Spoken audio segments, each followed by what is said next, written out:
Okay, I always think it's a bit like that awkward bit in Notting Hill, and he's like, "So, which bit of the movie did you like?" Well, you tell me what you liked, and I'll tell you how else to make it. Oh, cringe. Well, I'm Joanna from Britflix, and thank you very much for your time. Thank you. Pleasure. I did get to watch the film, funnily enough, and you'd be surprised, I really loved it. Oh, thank you very much. Why would we're we not be that surprised? We like it. Yeah. No, people always say, "Yeah, we love it," and you're like, "Yeah, whatever." But I did. I actually I spent a lot of time laughing and cringing and laughing because it's good to see, being a Londoner, seeing that kind of film and seeing how kind of two very different styles collide. And I can't help it. I love old school cool. It's just, I don't know. You just watch them and you're thinking, yes, these are the guys. Yeah. They make crime look cool. Not that we're encouraging We're not condoning it. Yeah. We're not encouraging it. Yeah, We're just, but it was kind of like, yes, these are the guys. But tell me, how did all of this start up? Well, the idea actually came from the distributor, Anchor Bay, which is unusual. And I made a picture called Vendetta, which they released and had some success with. Yeah. And they said, we'd like to do another revenge movie, and we've got a concept and a title. Yeah. And the concept was old kind of Krays era gangsters coming out of retirement and cleaning up the streets. And the title was We Still Kill the Old Way. So they gave me that. They gave me far too little money, and they said, go away and make the movie. and Sacha and I have been trying to work together for a couple of years. We've known each other for a while, and we liked each other. Sacha made a picture called Bonded by Blood, which I really admired. And I thought this was the project, because one of the great qualities that Sacha has as a director is to bring kind of class and style and a bit of charm.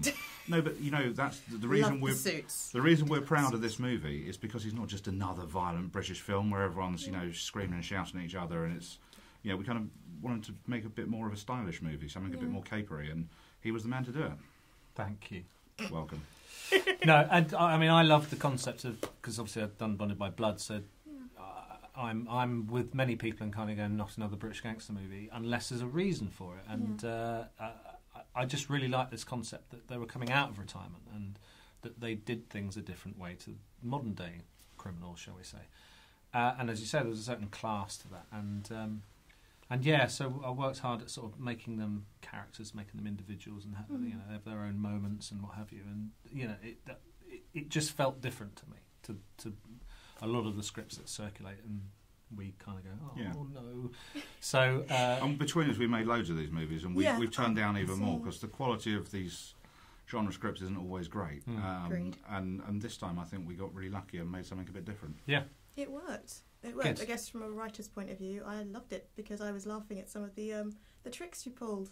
It was really good stuff, and just even key scenes, just not without giving the game away, just, a typical mugging becomes a turnaround situation of my dreams. I loved it.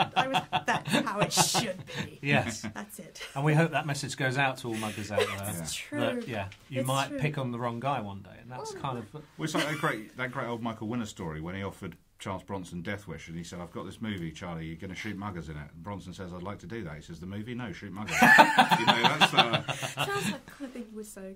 Agreed. No, I just kind of thought it was a great thing for personal security. Suddenly, yes.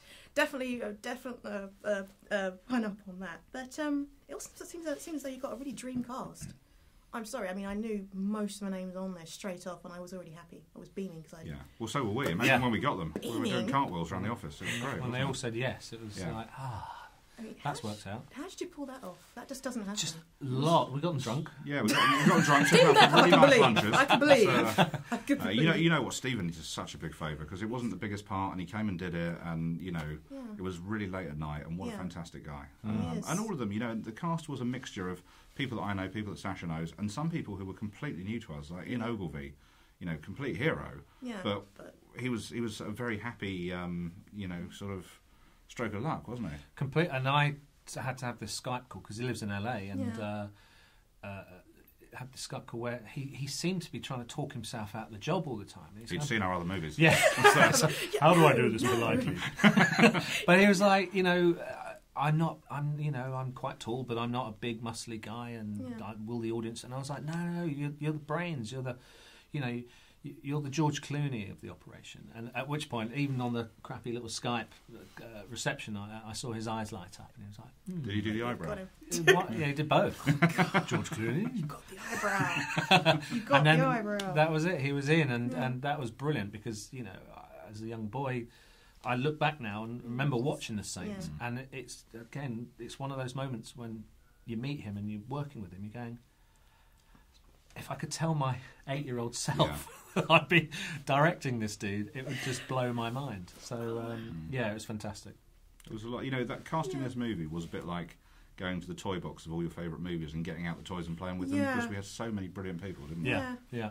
Or even like the A-Team. It was my dream. It was like putting the Expendables together. Or the Avengers or something like that. It was, we're like Samuel L. Jackson walking around Soho saying we're putting a team together, aren't we? Got a plan. Yeah. So and hopefully if this does well, then we want to do more, obviously, and certainly the guys do. And we've got an idea for a sequel. I could see, and I was happy. Yeah, there's usually when they do set up the sequels, it's like, oh great, I saw this one coming a mile off. But tell everyone to buy it. We need them to buy it, and then we can make another one. Like I said, I'm a fan of old school cool, and it worked. It was like this. There was the right amount of action, the right amount of kind of humour, and they weren't trying to come out there all, typically guns are blazing. They did make a good point. We have to box clever, as they did say. And I even like the touch where they even actually said, the problem with you guys is that you actually have so much optimism. I love your optimism, which is hilarious, because by comparison with kind of their way of doing things, what optimism? It's all about respect, as Stephen and Tony did say. Our world is about respect. Theirs is this kind of weird invincibility, this idea of being optimistic that we're going to get you, we're going to do this. Yeah. And yet we deliver our promises. No, I thought that's something that I felt was really important for the youngsters. Yeah. Because I see it on the streets of London, and just they have a swagger about them that they think they're invincible. They think they're never going to die. And I thought it'd be interesting if they just turn the wrong corner and pick on the wrong person. What?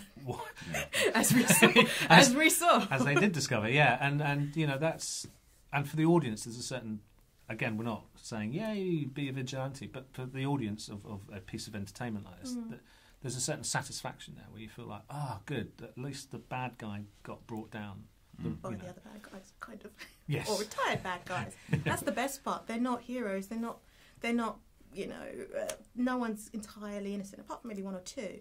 They're actually, it's ironic seeing the former villains taking on the hero. They're not. The best part is they're not absolutely bad, not absolutely good, which is entirely realistic and entirely London. They're more interesting that way. Characters who are whiter than white or blacker than black, that's just boring. But when there's a grey area and you kind of because that's, as you say, that's real life. No one is a saint. A saint. Or the saint. Although you had two. I had to admit, you had two with Stephen and Ian. It's true. Yeah. Enough, but thank you very, very much. Thank you. Thank you very much. I hope there is a sequel.